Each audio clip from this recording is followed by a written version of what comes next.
Bonjour tout le monde, moi c'est Missy Kalangi. Je vous dis un grand merci d'être fidèle à notre émission, le missionnaire de Christ. Aujourd'hui encore, je ne suis pas seule, je suis avec un homme de Dieu merveilleux avec qui nous allons parler d'un thème très important, Jésus devant l'homme de 38 ans. Sans plus tarder, nous allons passer aux présentations. Alors, bonjour pasteur. Bonjour maman Missy. Est-ce que vous pouvez vous présenter brièvement? Parce que moi je vous connais, mais ceux qui nous suivent, ceux qui sont derrière la caméra, ne vous connaissent pas. Alors, est-ce que vous pouvez vous présenter rapidement, brièvement? Ok, bonjour peuple de Dieu, vous qui êtes en train de nous suivre en ce moment. Je suis l'homme de Dieu Gaël Amos. Je suis de l'église Espérance de Gloire, mais aussi je suis berger dans un ministère apostolique FEF que nous dirigeons, la vision que le Seigneur nous a donnée. Merci beaucoup, apôtre. Alors, apôtre, nous avons parlé d'un thème, je viens de l'annoncer, Jésus devant l'homme de 38 ans. Qu'est-ce que vous pouvez nous parler de ce petit thème? Merci beaucoup, maman Nissi. De ce petit thème, il y a tellement de choses à dire. Je me rappelle, c'est même parmi mes premières prédications lorsque je me suis converti. C'est parmi mes premières prédications que j'ai eu à prêcher à la jeunesse, à la borne. En tout cas, c'est une histoire qui m'avait vraiment beaucoup touché. Je l'avais parlé mais dans un autre thème, mais toujours c'était la même histoire. Et l'histoire, nous les trouvons dans les livres de Jean, chapitre 5. Nous sommes en train de trouver Jésus-Christ devant cet homme qui était paralytique. Cet homme, il a fait 38 ans avec sa maladie. Si vous me permettez de lire un peu pour avoir quand même l'histoire, pour que tous ceux qui sont en train de nous suivre, pour mieux comprendre ce que nous allons parler. Ce que la Bible est en train de dire dans Jean chapitre 5, à partir du premier verset. Après cela, il y eut une fête des Juifs et Jésus monta à Jérusalem. Or, à Jérusalem, près de la porte des brebis, il y a une piscine qui s'appelle en hébreu Bethesda et qui a 5 portiques. Sous ces portiques étaient couchés un grand nombre de malades, des aveugles, des boiteux, des paralytiques qui attendaient les mouvements de l'eau, car un ange descendait de temps en temps dans la piscine et agitait l'eau. Et celui qui descendait le premier après que l'eau était agitée était guéri, quelle que soit sa maladie. Là se trouvait un homme malade depuis 38 ans. Jésus l'ayant vu coucher et sachant qu'il était malade depuis longtemps lui dit, « Veux-tu être guéri ?» Les malades lui répondit, « Seigneur, je n'ai personne pour jeter dans la piscine quand l'eau est agitée et pendant que j'y vais, un autre descend avant moi. » J'aimerais un peu m'arrêter là. Parce qu'on est en train de voir Jésus est venu. La Bible dit qu'il y avait une fête et les Juifs étaient venus dans les temples à Jérusalem. Puisque tous les Israélites, lorsqu'il y avait une fête, ils venaient toujours à Jérusalem pour s'assembler parce que c'est là qu'il y avait les temples. Même les gens qui vivaient à Juda, dans d'autres tribus, ils venaient toujours et tous se rassemblaient à Jérusalem. Et Jésus aussi était venu d'où il a trouvé cet homme qui était malade pendant 38 ans. Mais la Bible est en train de préciser en disant ceci, que ces personnes étaient dans une des portiques. Des portiques, c'était des petites portes qui se trouvaient dans les temples. Et la Bible dit, dans la portique où ils étaient, il y avait une piscine qu'on appelait Bethesda. Bethesda qui veut dire maison de bonté. Vous voyez, vous comprenez déjà ce sens des mots maison de bonté. Et là, il y avait un grand nombre de malades. Et tous, ils attendaient la guérison. Maintenant, la guérison, c'est passé pas par rapport à eux, mais c'était par rapport à l'ange. La Bible dit qu'un ange descendait de temps en temps et il agitait l'eau. Lorsque l'ange agitait de l'eau, celui qui descendait le premier était guéri. Maintenant, on ne sait pas. Est-ce que l'ange descendait tous les jours, il descendait peut-être 5 fois, on ne sait pas. Mais la Bible dit de temps en temps, il descendait. Donc, la guérison, cela dépendait aussi de l'ange. Et cela dépendait aussi de la personne qui se jetait avant. Et la Bible dit que cet homme de 38 ans qui était malade, cette personne, on ne sait pas s'il avait quel âge, mais il a passé 38 ans dans la maladie. Et il dit ceci à Jésus, il dit, pendant que moi j'y vais pour me jeter dans la piscine, un autre s'est jeté avant moi. Cela prouve déjà la gravité des problèmes que cet homme avait. C'est qu'il était dans les capacités de faire d'aller vite se jeter dans la mer. Je ne sais pas, est-ce qu'il était derrière tout le monde? On ne sait pas. Est-ce qu'il était près de la piscine? On ne sait pas. Mais c'est qu'il avait quand même certaines difficultés à descendre et à se jeter dans la piscine.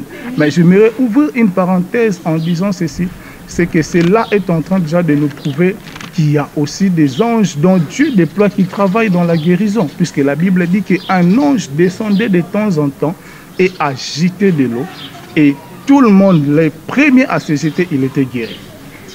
Et lorsque Jésus-Christ est venu, il a demandé à cet homme, veux-tu être guéri?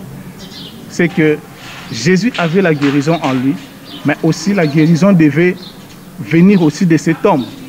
Vous voyez, il y a des personnes, j'ai rencontré un homme qui était malade un jour, on lui demande, la personne était en train de nous demander de l'argent, tu vois, mais il était malade.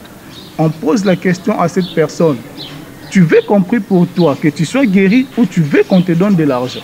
Puisque si on te donne de l'argent aujourd'hui, c'est que demain tu vas encore manger et tu restes avec la maladie.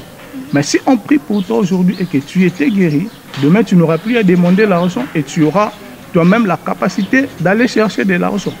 Et c'était ça, Jésus a demandé à cet homme, veux-tu être guéri? Et cette personne a commencé à donner à Jésus des explications. Maître, je n'ai personne pour me jeter dans la piscine. Il a donné tant de discours, mais fin de compte, on nous montre que Jésus avait prié pour cet homme et cet homme était guéri. Ok, merci. Jésus avait prié pour cet homme et cet homme était guéri. Alors, apôtre, est-ce que vous pourriez nous le dire, en fait, le but principal que Dieu cherchait quand il faisait ce miracle?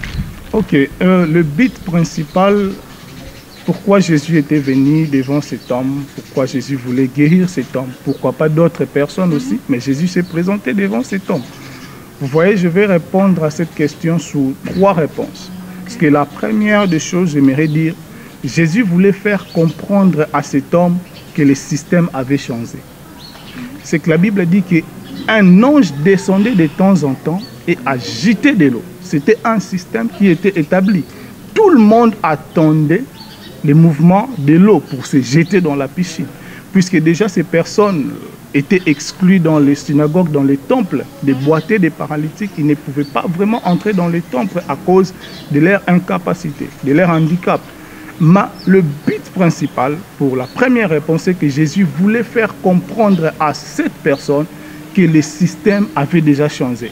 C'est que cela ne dépend plus de l'ange. L'ange doit descendre seulement pour agiter de l'eau et que toi tu puisses te jeter. Mais Jésus a voulu faire comprendre à cet homme que maintenant le système est changé. Il y a aussi une autre méthode pour recevoir la guérison. Là c'est le premier but. Et le deuxième but où je vais dire, c'est que Jésus voulait inaugurer une dispensation de faveur. Vous voyez, c'est que l'ange venait, l'homme faisait des efforts pour aller à la piscine et se jeter. Cela était l'effort de l'homme. La personne est malade, devait faire maintenant l'effort pour être guérie. Mais Jésus voulait inaugurer une autre dispensation en prouvant ceci, qu'il n'est plus seulement question qu'un homme malade puisse aller se jeter dans la piscine, mais que la faveur de Jésus puisse venir vers l'homme afin d'apporter la guérison. C'était ça l'inauguration de ce que Jésus était venu porter. La troisième réponse, j'aimerais dire ceci. Jésus voulait montrer à cette personne ou à d'autres malades que la guérison était maintenant accessible à tout le monde si seulement tu crois. Voilà pourquoi Jésus a posé à cet homme, veux-tu être guéri? C'est que la guérison dépendait aussi de cet homme, de son vouloir et aussi de la foi qu'il avait.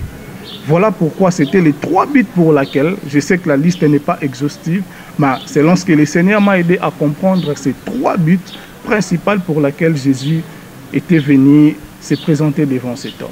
Donc vous pensez que ce miracle est attaché aussi à l'évangile de... Oui, maman, ici, oui. Puisque déjà lorsqu'on parle de l'évangile, on est en train de parler de la bonne nouvelle. Okay. Nous sommes en train de parler de la bonne nouvelle, c'est que la bonne nouvelle, Dieu lui-même a accepté de se rapprocher de l'homme. Vous voyez, autrefois, Dieu pouvait empêcher l'homme. Dieu avait chassé l'homme lorsque l'homme a péché. Mais dans la bonne nouvelle, c'est que Dieu lui-même est venu, il s'est approché des hommes afin de leur apporter la bonne nouvelle. Et la bonne nouvelle, s'il faut le dire, c'est que la bonne nouvelle apporte aussi la guérison. Vous voyez, la guérison qui s'est passée, cela était aussi lié à la bonne nouvelle. Jésus-Christ est en train de dire dans Luc chapitre 4, « L'Esprit du Seigneur est sur moi. Il m'a oint pour annoncer la bonne nouvelle, pour guérir ceux qui sont malades, pour délivrer les captifs, et ainsi de suite. » C'est que le miracle de Jésus était déjà lié à l'évangile. Voilà pourquoi Jésus-Christ avait apporté la guérison dans la vie de cet homme. Et c'était un miracle qui était vraiment lié à l'évangile. Et s'il faut même aussi aller encore un peu plus loin, déjà cet homme était déjà arrivé au terme de la guérison. Cet homme était arrivé déjà au temps où il devait être guéri. Pourquoi? Je vais essayer un peu d'expliquer cela prophétiquement. Okay. On est en train de parler de cet homme, il a fait 38 ans, il était malade. Or, lorsque nous regardons les chiffres 3, on est en train de parler de la résurrection. Jésus a fait 3 jours et puis il était ressuscité. Et lorsqu'on voit de l'autre côté les chiffres 8, cela est le chiffre de la restauration et aussi d'un nouveau départ. Vous voyez, cela prouve déjà d'une manière prophétique que cet homme était arrivé déjà au terme de sa guérison.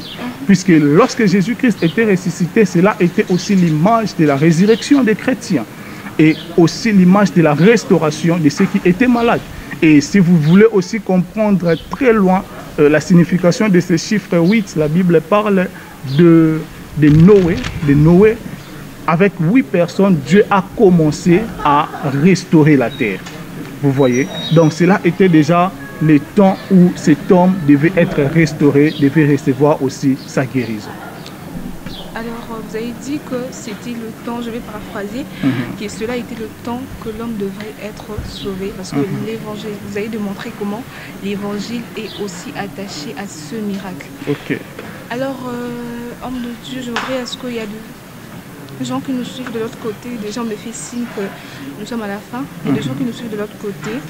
Je voudrais à ce que, parce qu'il y a de ceux qui n'ont pas encore ici le Seigneur dans leur vie, parce que déjà, il est temps.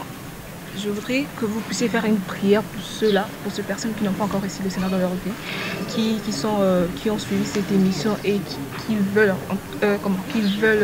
accepter Jésus dans leur vie. Est-ce que vous pouvez faire une prière pour ces personnes qui sont derrière la caméra? D'accord, maman, Nissi. Je vais prier pour toutes ces personnes, mais j'aimerais d'abord dire ceci en un mot. Okay. Nous pouvons prier pour eux, on peut prier pour la personne, mais si de la personne elle-même n'a pas pris cette décision, notre prière sera vaine. La personne doit d'abord prendre cette décision de recevoir le Seigneur, puisque Jésus a demandé à cet homme, veux-tu être guéri?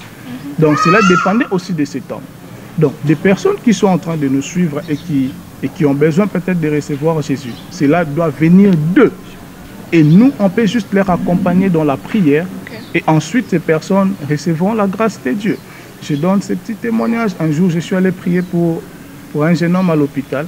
Il était très gravement malade. On m'a dit de prier pour ces jeunes hommes.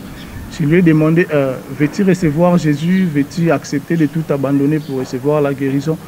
Le jeune homme me dit, non, je ne suis pas encore prêt. J'ai dit à sa famille, bon, là, je ne sais pas comment prier, puisque j'ai pu prier, mais si lui-même, il n'accepte pas de tout abandonner et de suivre Jésus, ma prière sera vaine. J'ai dit à sa famille, j'ai dit, le jour où ce jeune garçon va accepter de recevoir Jésus, alors je reviendrai prier pour ce jeune homme. Et je suis parti chez moi. Le lendemain, on m'appelle pour me dire que le garçon était décédé. Donc, c'était sa seule chance peut-être pour recevoir Jésus. Et je veux aussi dire à une personne qui est en train de nous suivre en ces moments, ça peut être qu'aujourd'hui, c'est ta dernier jour de recevoir Jésus.